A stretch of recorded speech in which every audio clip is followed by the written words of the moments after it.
Monsieur Fournival, bonjour. Bonjour. Tout d'abord, nous vous remercions d'avoir bien voulu accepter notre rencontre. Et dans le cadre de cet entretien, pouvez-vous nous dire ce qui vous a amené à vous consacrer à l'écriture? Bien écoutez, c'est une longue histoire. Alors, il faut que je vous parle un petit peu de ma famille et finalement que je suis un héritier d'une famille qui n'est pas du tout axée vers la lecture et j'ai dû, d'une certaine manière, découvrir par moi-même finalement les livres. Et mon premier livre fut Tintin et Milou, Objectif Lune, où j'ai beaucoup aimé finalement cette bande dessinée et cela m'a incité à découvrir les autres Tintins plus tard et de tous les lire. Il y a un autre livre aussi qui m'a beaucoup marqué, que j'ai vu après en film, de Sherlock Holmes. C'est Le chien de Baskerville. Et Le chien de Baskerville a été pour moi, alors que j'étais petit et je le lisais, à la fois captivant et à la fois très troublant parce que j'avais peur et l'intrigue était extrêmement prenante parce que lorsque je l'ai découvert, j'avais une dizaine d'années et j'avais peur après de remonter dans mon lit et d'y dormir parce que je pensais que le chien allait venir peut-être dans ma chambre et me manger. Et donc, à partir de là, j'ai poursuivi un petit peu mon chemin et malheureusement pour des raisons liées à l'histoire de la famille, j'ai dû arrêter l'école très tôt et je n'étais toujours pas axé vers la découverte de la lecture ou la découverte d'auteurs. J'ai fait le compagnonnage où j'ai effectivement écrit, bon, mais vous savez, c'était quelque chose qui était plus lié aussi au contexte professionnel, c'est ce qu'on appelait des épures pour construire les charpentes. Et c'est lorsque j'ai décidé de me reconvertir pour des raisons liées à un changement de profession qui m'avait valu d'être licencié, que je me suis orienté vers la profession d'éducateur spécialisé où dans le champ de cette formation, il est vivement conseillé, même obligé, de lire. Et j'ai découvert les livres sur les sciences humaines, des livres qui abordaient tout ce que l'on peut trouver dans les sciences humaines, en l'occurrence la sociologie, la psychologie, la psychiatrie, l'anthropologie. Et cette découverte, c'est aussi cette invitation à non pas lire le livre, mais à y plonger, à l'ouvrir comme si on avait envie d'absorber les pages, de les avaler une à une et d'y trouver finalement une forme de rupture avec son environnement, comme s'il y avait quelque chose qui vous emportait vers une forme de monde parallèle, pour le dire un peu comme ça.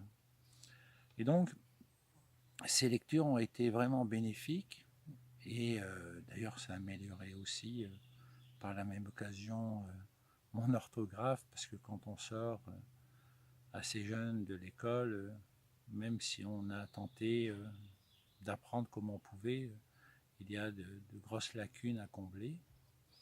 Et donc, je me suis après orienté vers une lecture qui était beaucoup plus liée à la découverte en dehors des sciences humaines, comme Jules Verne, où j'ai beaucoup aimé Michel Strogoff.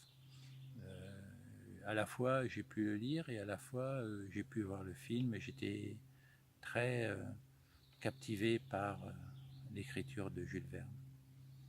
J'ai aussi aimé Françoise Sagan. J'ai beaucoup aimé Françoise Sagan parce que c'était aussi une invitation à une forme d'écriture lyrique et qui permettait une forme d'évasion que j'ai beaucoup appréciée.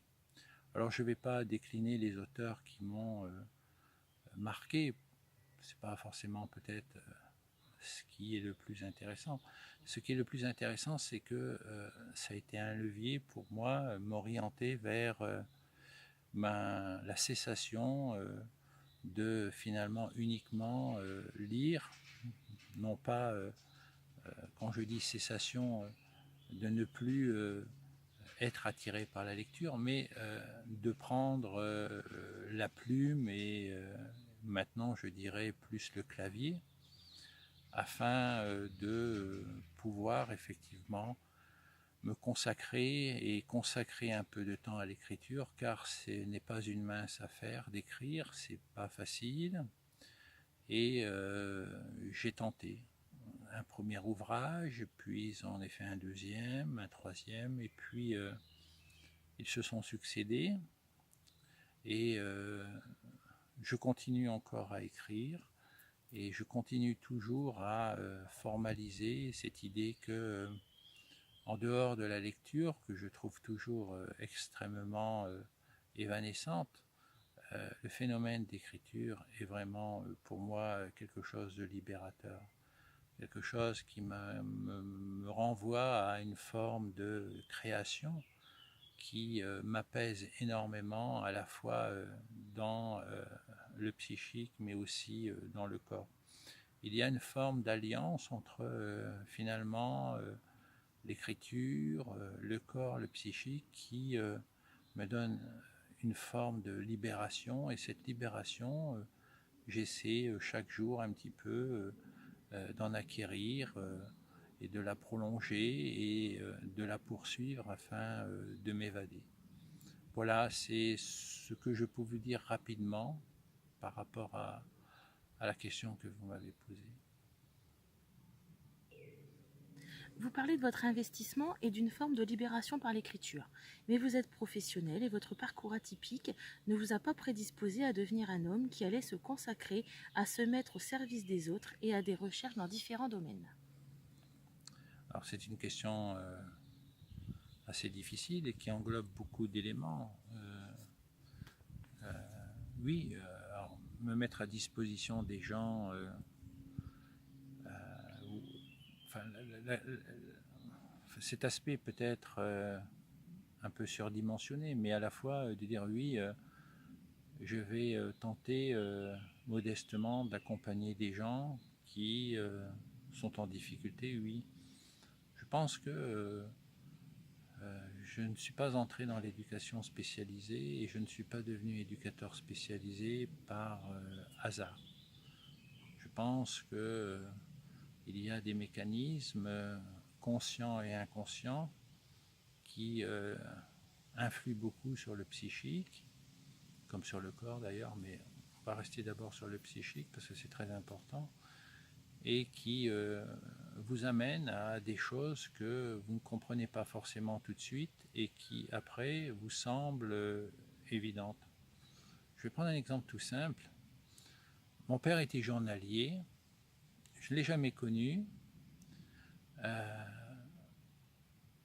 puisque bon, ma mère a divorcé et s'est remariée, et il avait été journalier.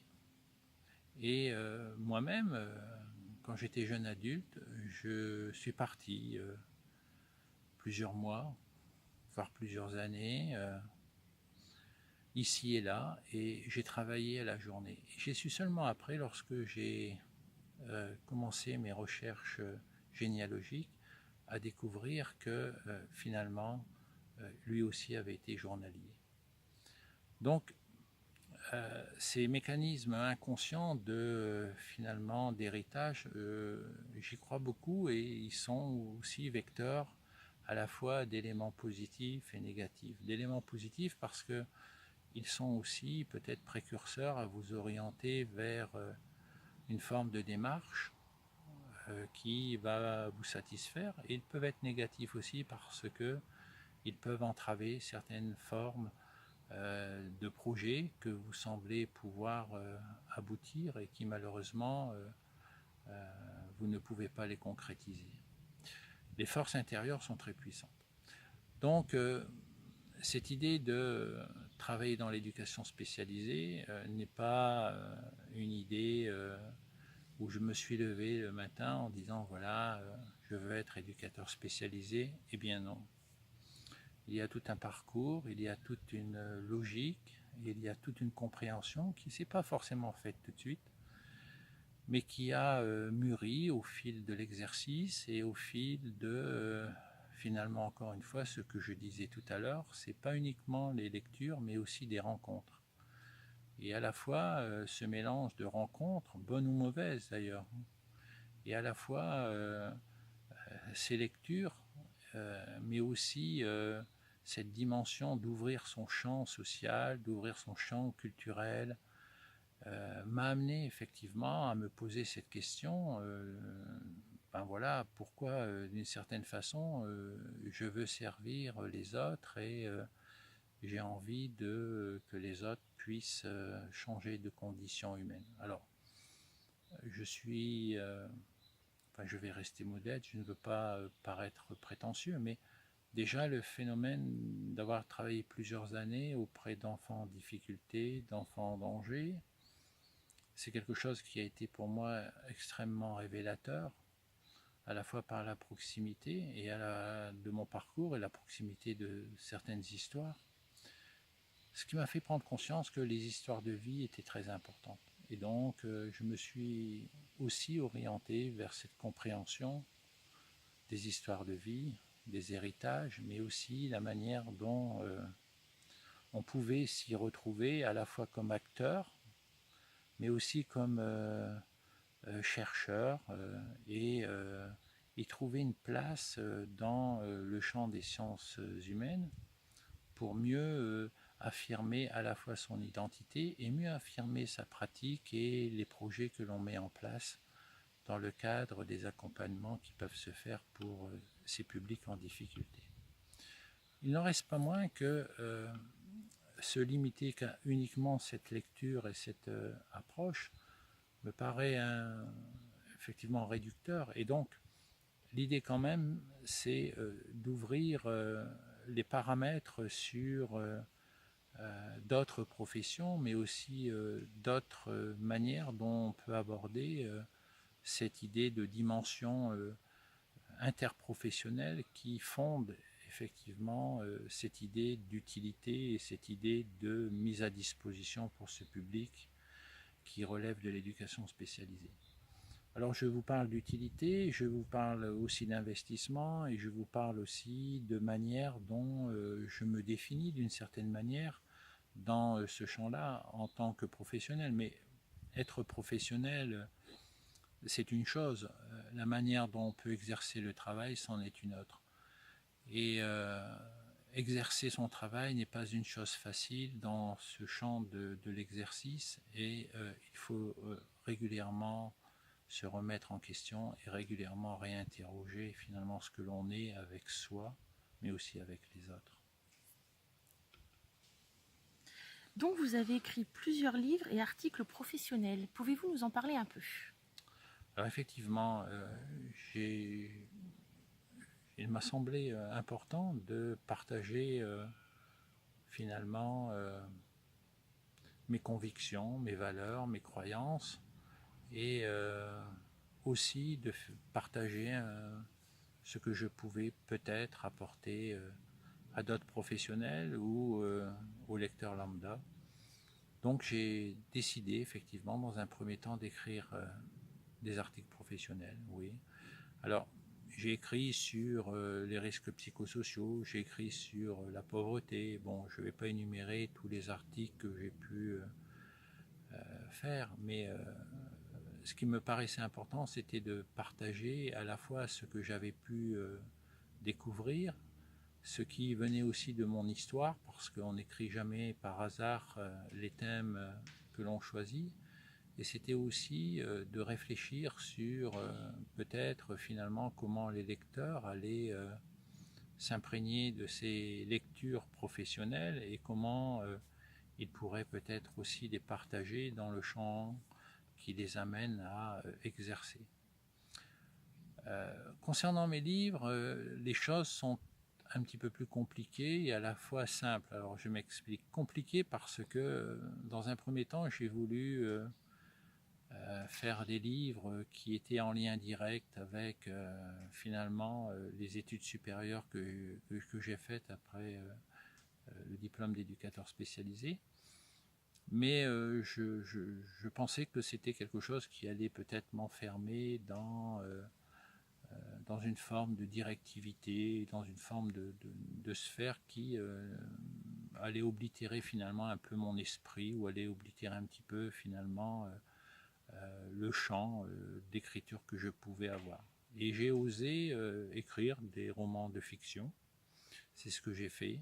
Donc j'ai écrit plusieurs romans de fiction traitant d'histoires d'amour, traitant d'histoires liées à l'existence, traitant d'histoires liées à des rencontres, des séparations et tout ce qui fait que la vie est importante, même si elle semble quelquefois presque rentrer dans une normalité, mais ces éléments et ces événements ne sont pas aussi simples que ça à décrire, mais aussi à retransmettre, même si ça peut s'apparenter à de la fiction, il y a toujours quelque part une part de vérité. Concernant les autres ouvrages, j'ai voulu effectivement aborder le champ professionnel et j'ai tenté de cultiver un petit peu une écriture qui pouvait intéresser les professionnels, mais qui pouvait aussi questionner des thèmes, comme par exemple l'estime de soi en lien avec la maladie, que je trouvais extrêmement important d'aborder, parce que je pense qu'à travers un parcours où le malade est confronté au système, on va dire, hospitalier, il y a des grosses épreuves à affronter, il y a des épreuves à surmonter, il y a des épreuves aussi, quelquefois, qu'il faut aussi admettre, alors qu'on n'est pas au fait des choses. Et j'ai essayé, à travers ce livre, d'écrire finalement ce que un malade pouvait ressentir, quelles émotions il pouvait faire émerger, et comment il pouvait aussi interroger son estime de soi. C'est un des livres, comme j'ai fait un livre qui parle des EHPAD, c'est un thème très actuel, les EHPAD, mais il était important aussi de peut-être le rédiger d'une autre manière, c'est-à-dire de l'informer le lecteur et de l'introduire en termes d'écriture comme une recherche un peu journalistique.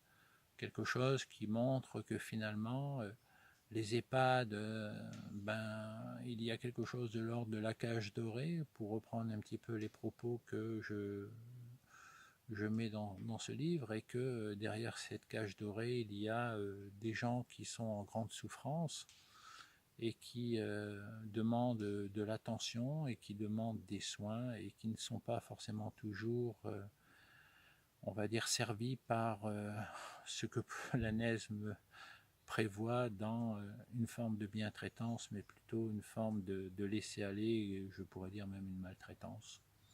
Donc, des livres éclectiques, mais des livres qui peuvent effectivement intéresser le lecteur et peut-être les faire voyager, un peu comme moi j'ai pu voyager lorsque j'ai découvert la lecture. Voilà. Donc vos ouvrages donnent un regard sur notre société et plus particulièrement sur des franges de la population. Alors oui, le regard sur la société, je vais rester modeste parce que c'est un regard, oui, mais un regard un peu ciblé.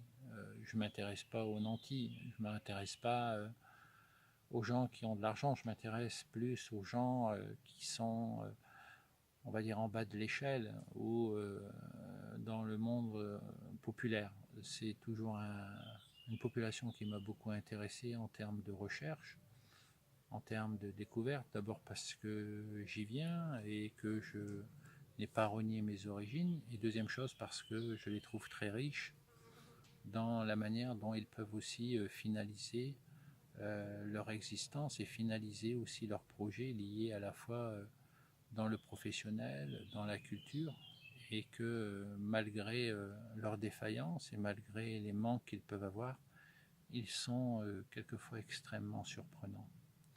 Donc un regard sur une une frange de la société, oui. Un regard sur toute la société, non. Mais un regard quand même aussi qui s'articule avec le politique, car je reste toujours très impliqué par rapport à cette idée d'interroger aussi ce que le monde politique peut diriger, ordonner, mettre en place. Et moi, qui suis dans le milieu de l'éducation spécialisée, je m'aperçois que c'est aussi les politiques qui dirigent à la fois les politiques sociales et les politiques publiques. Et il y a par ce biais aussi des éléments qui amènent la société à se transformer par justement ces éléments qui sont impulsés et les hommes et les femmes qui sont effectivement le prolongement de ces politiques qui doivent être appliquées. Et là, il y a effectivement quelque chose qui interroge à la fois non pas dans le bien et le mal, mais dans la manière dont on peut y réfléchir et la manière dont on peut le jeter sur le papier et la manière dont on peut le retranscrire dans les livres.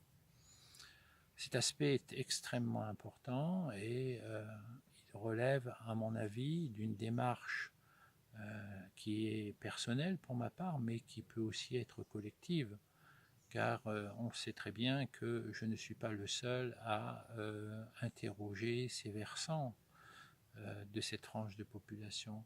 Et je ne suis pas non plus le seul à me demander finalement comment notre société évolue-t-elle, sur quelle forme, avec quelle inégalité ou de rapprochement d'égalité, si on pourrait le dire un peu comme ça, et comment on peut se forger aussi à travers le statut d'écrivain modestement que je suis, des thèmes qui interpellent et qui puissent éveiller le lecteur et l'interpeller dans ces différentes strates sociales qui sont mises à disposition lorsque vous pouvez vous retrouver dans une lecture d'un auteur qui puisse vous parler de la culture, qui puisse vous parler de la philosophie, qui puisse vous parler de la psychologie ou de la psychiatrie, ou tout simplement un romancier qui traduira très bien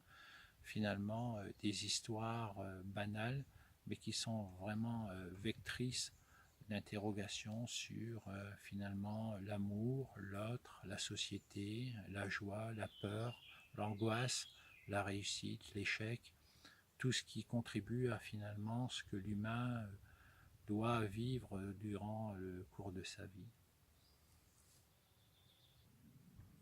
Finalement, vous alertez, vous décrivez, mais qu'attendez-vous de ce travail d'écriture, d'engagement, de révélation que vous accentuez par des prises de position qui appellent à réagir? Alors, mes livres ne sont pas neutres, il faut l'avouer quand même, et je laisse toujours dans mes livres apparaître à la fois deux versants. Un premier versant qui est quelque chose qui peut être relatif à la description, qui peut être relatif aussi à l'observation, mais qui montre effectivement que des constats sont à faire et que, pour reprendre un terme un petit peu technique, un diagnostic est fait. Alors, l'idée c'est il y a des diagnostics qui peuvent être faux comme des constats, mais en partant de cette idée que ces diagnostics ont été élaborés sur des choses extrêmement marquantes et éprouvées, je tente effectivement dans mes livres d'y apporter une critique, d'y apporter effectivement des contre-arguments, d'y apporter aussi une ouverture. En l'occurrence, de pouvoir finaliser tout un chemin de pensée qui puisse à la fois introduire cette dimension descriptive, cette dimension réflexive, Et cette dimension que j'appelle l'engagement, qui a une valeur et pour moi une vertu importante, car je pense que dans notre société, chaque citoyen ne peut plus se contenter d'être uniquement un observateur, uniquement quelqu'un qui écoute, entend et ne réagit pas à tout ce qui est mis en place. Je pense que maintenant les citoyens doivent aussi s'interroger sur la manière dont ils peuvent être les leviers sur des dispositifs, sur des actions, sur des manières de faire, sur des manières d'agir qui vont pouvoir les amener effectivement à impulser sur des forces vives et ces forces vives qui vont déboucher vers d'autres réflexions. Je voudrais simplement mettre en évidence un exemple comme tout ce qui maintenant émerge de la biodiversité qui est extrêmement importante et qui doit s'accentuer avec le changement climatique aussi, l'idée aussi de passer à une autre forme, à d'autres formes d'énergie, particulièrement les énergies vertes et renouvelables, mais aussi l'idée que notre société est aussi pourvue de 9 millions de pauvres. Et il est inacceptable, je pense, que dans une société aussi riche que la nôtre et aussi bien placée sur le rang mondial, qu'on puisse avoir encore 9 millions de pauvres, c'est-à-dire des gens qui vivent en dessous du seuil de pauvreté, qui gagnent moins de 1050 euros par mois. Et ça, c'est quelque chose qui est quand même intolérable. Donc, des livres qui marquent d'une certaine façon un cheminement de pensée, mais pas uniquement un cheminement lié à une revendication qui se limiterait à crier stop, stop, stop, c'est scandaleux, arrêtez, ça suffit. Non. Il y a dans mes livres cette idée que le lecteur doit aussi s'imprégner de la pensée. Certes, je ne demande pas ralliement autour de mes livres, mais quelque chose qui puisse effectivement l'interroger et peut-être le guider vers d'autres prises de conscience, modestement. Vous restez très investi dans le travail médico-social par vos interventions, vos livres, votre engagement, vos activités diverses. Quels sont vos projets à venir? Alors, c'est une vaste question. J'ai plusieurs projets. Et heureusement, comme le dirait Boutinet. Bon. Alors, le premier projet, c'est de continuer à écrire, bien évidemment, parce que l'écriture, je reprends rapidement ce que j'avais dit tout à l'heure, au-delà de la libération, c'est aussi pour moi une forme de mise à niveau perpétuelle, on va dire, de la démarche intellectuelle et de la démarche d'engagement. Donc, effectivement, de continuer à écrire, c'est très important, et de réfléchir à des thèmes qui puissent être à la fois d'actualité, mais aussi intéresser le lecteur. L'autre versant, c'est que je n'ai pas délaissé le milieu professionnel, et que le milieu professionnel est pour moi encore un élément extrêmement important où je peux retrouver des personnes qui peuvent aussi, par leur récit, me donner des éléments extrêmement précieux dans la création de mes livres. Je m'explique. Les récits de vie sont pour moi des choses très importantes, et souvent ils sont associés lorsque j'écoute les gens. Ces récits de vie sont souvent associés aux récits professionnels, aux récits de famille, aux récits qui sont finalement dans une forme de deux sphères où les personnes englobent divers éléments. Et si on se donne la peine de les écouter, si on donne la peine de rechercher un petit peu ce qui fait sens lorsqu'ils vous narrent un peu leur récit de vie, on s'aperçoit qu'ils sont tout à fait en capacité qu'on soit diplômé ou non diplômé, ou qu'on soit du milieu populaire, ou qu'on soit, moi, dans le milieu où j'évalue des gens pour des diplômes, où j'évalue éventuellement des personnes pour qui puissent s'axer vers de nouveaux chemins professionnels. Il y a cette idée qu'ils sont investis par ces récits et en faire une forme de préambule pour réfléchir sur les futurs livres, je trouve que c'est très intéressant. Ce sont des matériaux extrêmement précieux. Et de plus, je vais être encore plus précis. Je trouve qu'il y a cette idée que je me trouve dépositaire d'un matériau qui est un matériau extrêmement, enfin pour moi toujours assez étonnant. C'est que les gens se livrent et en se livrant, ils déposent un matériau humain, un matériau qui fait résonance. Car chaque histoire reste singulière, même si elle est englobée dans l'universalité. Mais c'est quelque chose qui est extrêmement précieux dans le monde professionnel, de croiser à la fois avec d'autres professionnels et de croiser par finalement les évaluations que je peux faire pour des personnes qui cherchent à être diplômées, qui cherchent à se valoriser, qui cherchent à monter dans l'échelle sociale ou à se reconvertir, à donner un petit peu de sens à leur récit et comment je peux me les approprier, l'utiliser comme matériau et finalement faire une tentative de projection pour en tirer la quintessence et réfléchir sur cette évolution qu'est la société et à la fois aussi la manière dont je peux me positionner en tant que professionnel. Et en ce sens, je trouve que cette démarche est tout à fait intéressante et bien sûr une démarche qui demande beaucoup d'exigences et aussi beaucoup d'outils analytiques. Voilà. Pour finir, vous relatez un livre à venir qui traitera de la souffrance des fonctionnaires au sein de leur exercice. Mais finalement, ce n'est pas nouveau. Il y a des ouvrages qui alertent déjà dans ce domaine. Que voulez-vous mettre en évidence avec ce nouveau livre portant sur la souffrance au travail ? Alors, je pense que, et je le dis maintenant, c'est ce que je dis aux étudiants quelquefois, et quand ils font leur mémoire, je leur dis leur thème choisi n'est pas un thème lié au hasard. Et le thème qu'ils décident de travailler, c'est toujours un thème qui fait écho pour diverses raisons. Je pense que faire un livre sur la souffrance au travail me renvoie aussi à ma propre histoire.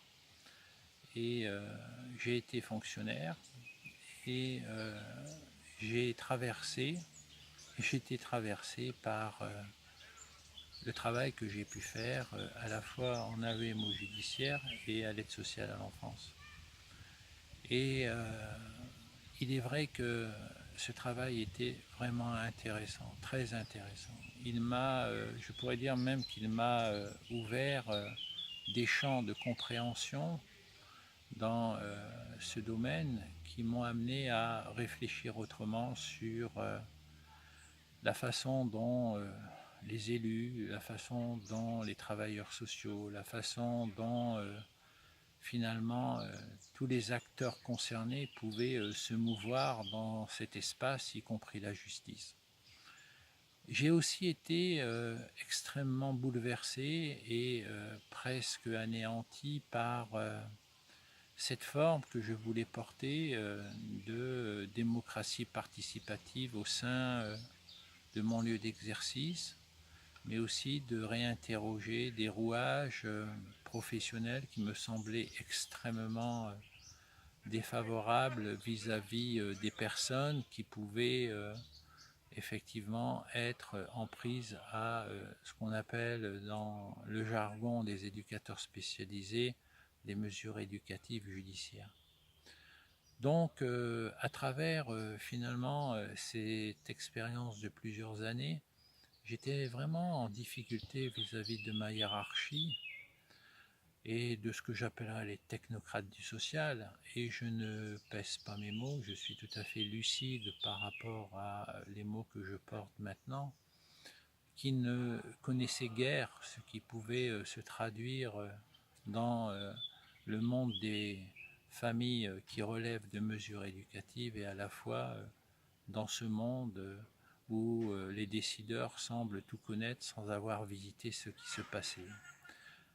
De ce fait, je me suis à plusieurs reprises opposé à une éthique qui me semblait plus en adéquation avec mes valeurs, une éthique de l'obligation, de la soumission, une éthique liée qui me conduisait quelquefois à faire des choses qui n'étaient pas du tout en accord avec ce que j'attendais, ce que je voulais faire de ce métier et particulièrement du diplôme que j'avais passé.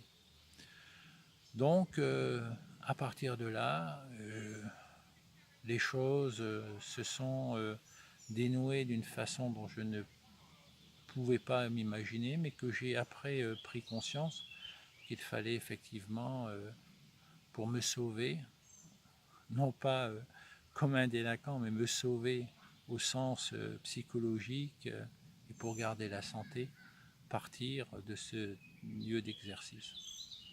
Et donc maintenant, délié de mes obligations vis-à-vis de l'administration, libéré finalement de l'emprise hiérarchique, j'ai décidé d'écrire un livre sur la souffrance au travail, qui m'est directement lié, mais qui sera sans doute écho, car les thèmes que j'aborde dans ce livre sont des thèmes qui ne se... comment je peux vous dire cela, qui ne se cantonnent pas uniquement à ma personne.